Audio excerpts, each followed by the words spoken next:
What's up, everybody? Thralls Metal here once again. I'm Nick, and I'm doing something a little bit different, something I haven't done in a while. I'm doing a response to THRASHMANIAC99'S 5,000 subscriber drive. He put up a video a little while ago to do a response to, and granted, he's already hit the 5,000 mark. Well, I figured why not kind of, do this and, secure his foothold a little bit more in the 5K realm. So in his response, the stipulations were that you were subscribed, have been for years, that you tag him in a video response, which I also did. So the theme of the video was to take his name, Levi McIntyre, and take each letter of his name and, throw a band out to represent it, which, I thought that was kind of cool, but also with as much music as I have, I thought that was like a little bit easy, and I wanted to kind of put like a fun spin on it. So because Levi is a fellow Ohioan, he's actually been here and done some videos with us, I figured why not actually make this all about Ohio bands. So every band that I picked is from Ohio, and I think that kind of puts like a fun spin on it overall, and also gives me a chance to show off some cool Ohio bands that maybe I haven't gone over, or maybe I have and I just haven't brought them up in a little while. So starting with L, we went with Lopan, Sasquatch.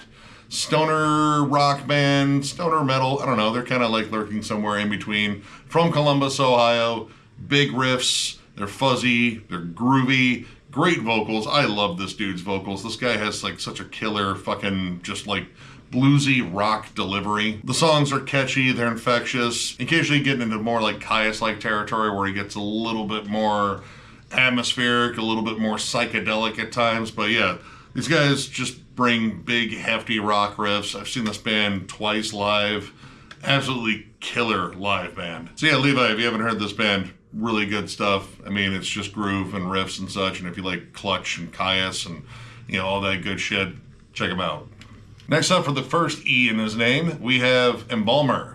13 Faces of Death. This is some grimy, old-school death metal from Cleveland, Ohio. This guy's been around since, I believe, 1990. It's raw, it's visceral, it's all about horror and guts. Lots of echoes of early Cannibal Corpse, especially Eaten Back to Life. It kind of has a thrashy, almost sort of punky nature. The songs are fast. They are almost kind of like grindish at times because there's really not a tremendous amount of groove with this band, but they are entertaining as hell to watch. I swear the last time I saw them, which was, I believe, here in Toledo at Frankie's, I swear to God, the drummer was about to like fucking keel over after that performance. The dude was going all out. But yeah, it's riffy, it's punishing, it's gory, it's grimy, and it's from Ohio, and well, that's the first E. For V, we have Vindicator. The Antique Witcheries. This is a South Amherst-based thrash metal act, which I don't know where South Amherst is. It's entirely possible to live in a state your entire life and not know the name of like every fucking, town or fucking suburb. I don't know. But I do know that this is some solid, straightforward, old school thrash metal, lots of Megadeth vibes. The vocals in particular have a little bit of a Dave Mustaine-like sort of sneer to them. Riffs aplenty, lots of good pockets of groove. The songs are catchy and infectious. These guys kind of came up in that, whole like second wave of thrash that came about around the like mid to late 2000s. And I believe they're still around, though I haven't really followed up on them very much past this album. Then the label they were on, Heavy Artillery, which was fucking awesome at the time, kind of went defunct. But this album absolutely kicks ass. I got to see these guys play in a loft in a record store years ago. They were there with Merciless Death and Diamond Plate and Lich King. It was a fucking party. I was really glad the floor didn't cave in because I thought that might happen. But yeah, absolutely killer thrash. Check them out if you haven't heard them. And we are on to the first I, which this was the only letter I was kind of worried about since there's 3 I's in here. Like, all right, can I pull together 3 I bands for Ohio? And I could. And the first one up is pretty much one that, if you're into Ohio metalcore, metallic hardcore, any of that scene, this band. Integrity, Seasons, and the Size of Days. This was the first Integrity album I believe I ever heard because it was on a sampler for Victory Records back in, the 90s when I fucking heard them. And few bands, in terms of metallic hardcore, are as visceral and as raw as Integrity. I'm a longtime fan of this band, and this album just packs a punch, much like any of their albums do. I actually thought about, putting in the debut, which the debut is absolutely incredible.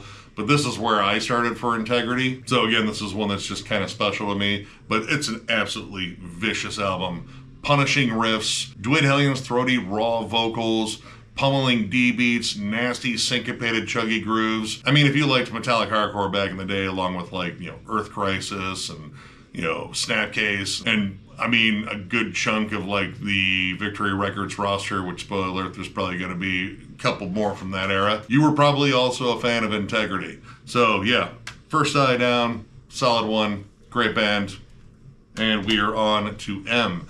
And I couldn't find a lot of black metal, you know, but I had Midnight, and I would say, and honestly, I would say amongst Midnight's entire catalog, this is probably one of my favorites.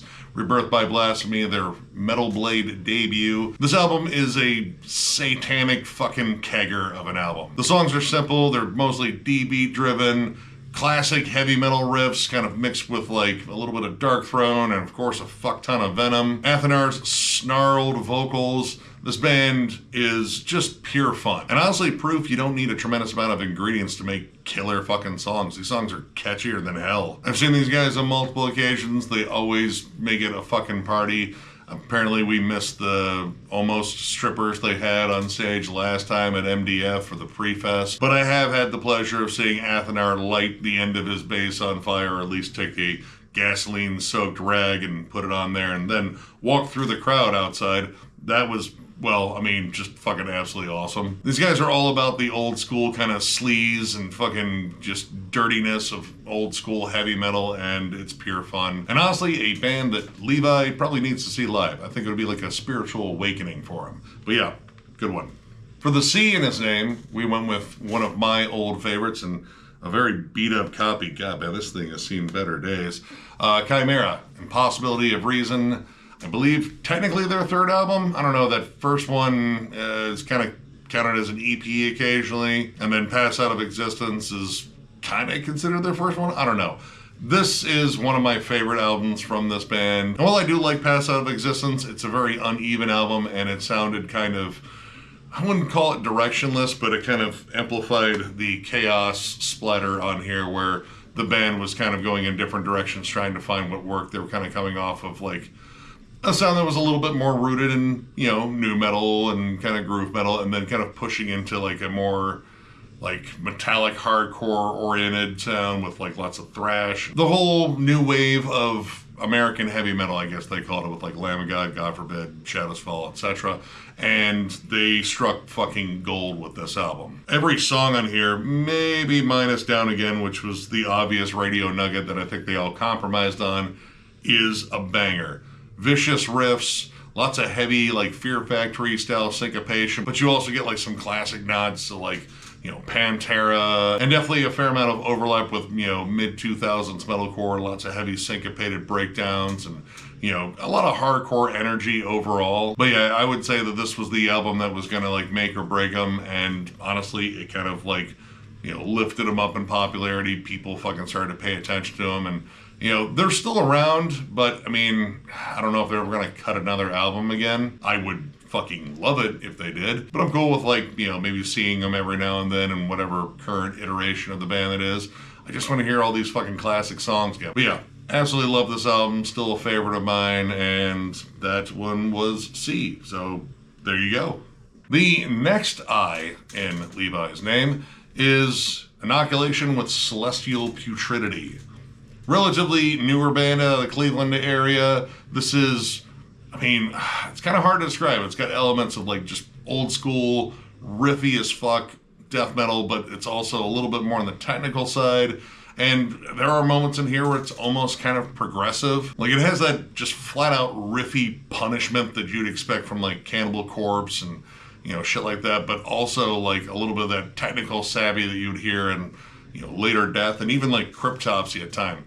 Drum work is frantic as hell. The songs are just punchy, and this is a three-piece, and they absolutely fucking crush live. You'll be hearing a little bit more about this band later in a collection update because they put out an album this year too, and I fucking completely missed it. But yeah, this band is just absolutely devastating. Again, the riff work in here, just fucking nuts. The bass work too, like the bass work really shines, and I like that in a three-piece band where they're not trying to like overdo the guitars and kind of overshadow, you know, the bass work. There's even like points where you get like bass solos on here. So yeah, the second I in Levi's name, Inoculation, damn good band. Check them out. All right, we are on N now, and this one, I initially had like some underground bands, you know, I was looking at, but I figured I'd just remind everyone that Nine Inch Nails is from Ohio, originally based in Cleveland, Ohio, and yeah, The Downward Spiral, one of my favorite albums all time. I've been listening to this one since high school. It still kind of holds sway over the rest of their entire discography, which is awesome, and I'm kind of like giddy about, you know, Trent Reznor doing the score for the new Tron movie. I mean, yeah, Jared Leto's in it and he sucks, but we get a new Nine Inch Nails album, technically, I think. I think they're billing it as a Nine Inch Nails album. Either way, I'm going to get it. I might actually get the album before seeing the movie. But yeah, this is probably the least metal one on here, but man, it is fucking heavier than hell. Reptile, fucking Heresy. I mean, this whole album rules. Most people fucking know it. It's probably the most famous album I have on here. And yeah, it's aged like a fine wine. It's still just as visceral, just as raw, and I still feel as though like this is very relevant in terms of like heavier electronic oriented music. So I'm pretty sure I don't need to say if you've never heard of this album or heard of this band, because I'm pretty sure most people have. We can just leave it at that. Yeah, amazing album. For T, I went a little bit deep, and this band came up in the comments for our bands that we'd like to see come back. Someone dug deep and found a cool Ohio band that I was a big fan of, and you'll be hearing me talking about them in a response to that video, but 12 Tribes, Midwest Pandemic. This is a Dayton-based, or rather was a Dayton-based metallic hardcore band. I got into them with their second album, Rebirth of Tragedy. I love the fact that it was like a little bit different from a lot of the metalcore coming out. Like it didn't feel like it was directly aping Kill Switch Engage or, you know, As I Lay Dying or, you know, Unearth or anything like that.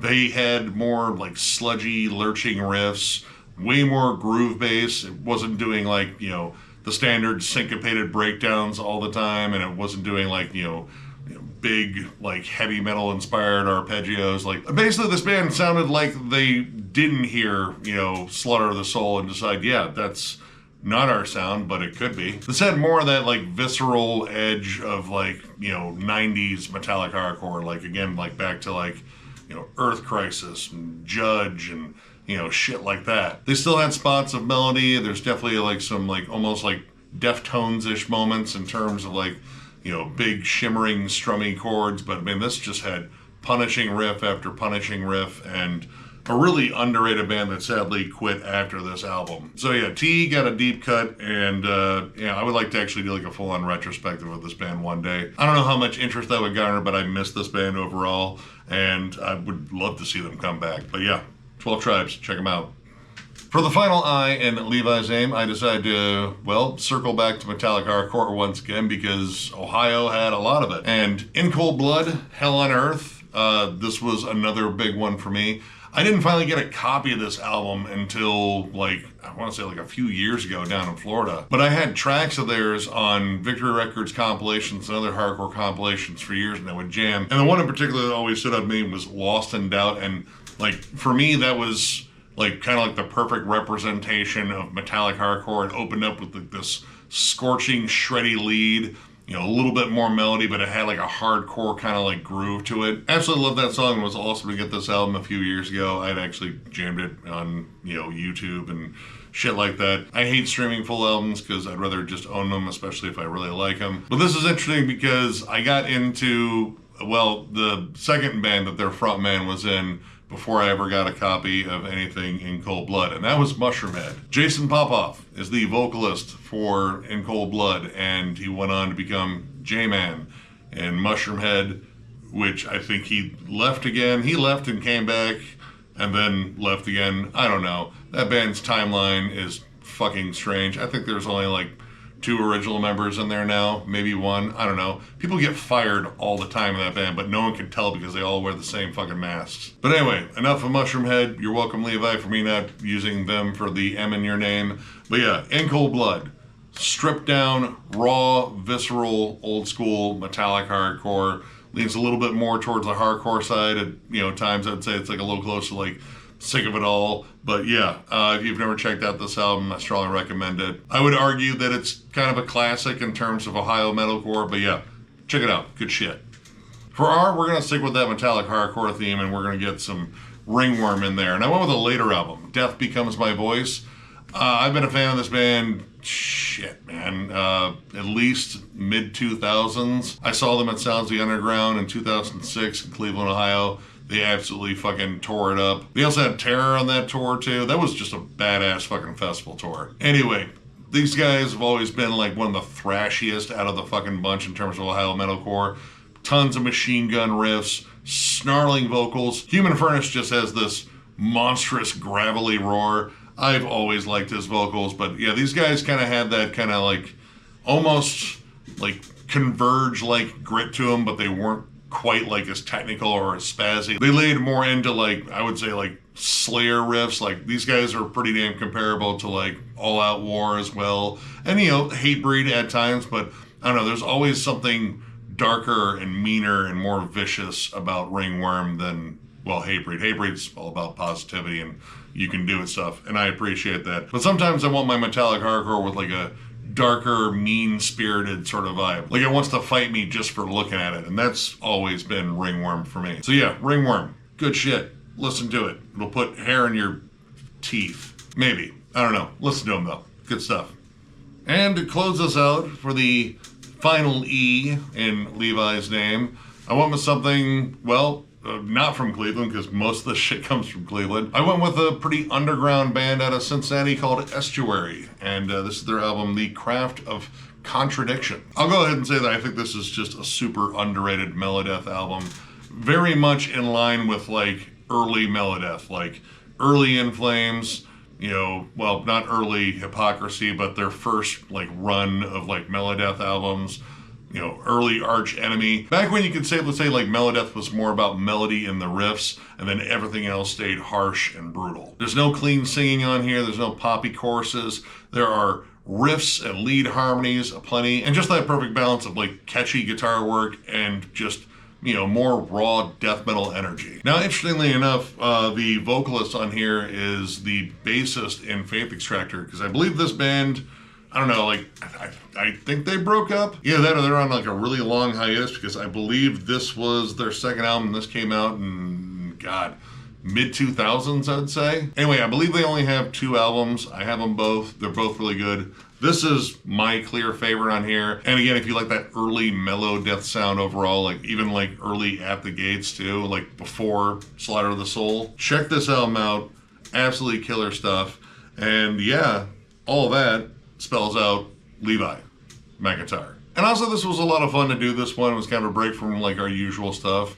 And I got to help out a fellow channel. And I also got to talk about like some other really cool bands from my state. Anyway, check out THRASHMANIAC99'S channel. Go subscribe to him. Go tell him Thralls sent you. He's a solid dude, solid reviewer. He likes to come up here and hang out. Like, yeah, he's essentially like a distant cousin of the Thralls, I guess you could say at this point. But yeah, go give him some love. And of course, if you enjoyed this video, give it a thumbs up, because we do stuff like this all the time. We also have memberships. They're only 99 cents, and we will eventually do a members only live stream again, because that is our lone perk, and we just haven't had time to do one. And we feel kind of bad because we 100% owe you one, maybe 2 or 3 at this point. Either way, membership's the main way to support the channel, and there's a join button down below for you to headbutt, kick, do whatever the hell you want to. Reasonably sure it's not sentient, so it doesn't feel a thing, so just kind of have at it. And of course, thank you guys so much for liking, subscribing, following, all that shit. It means the world to us.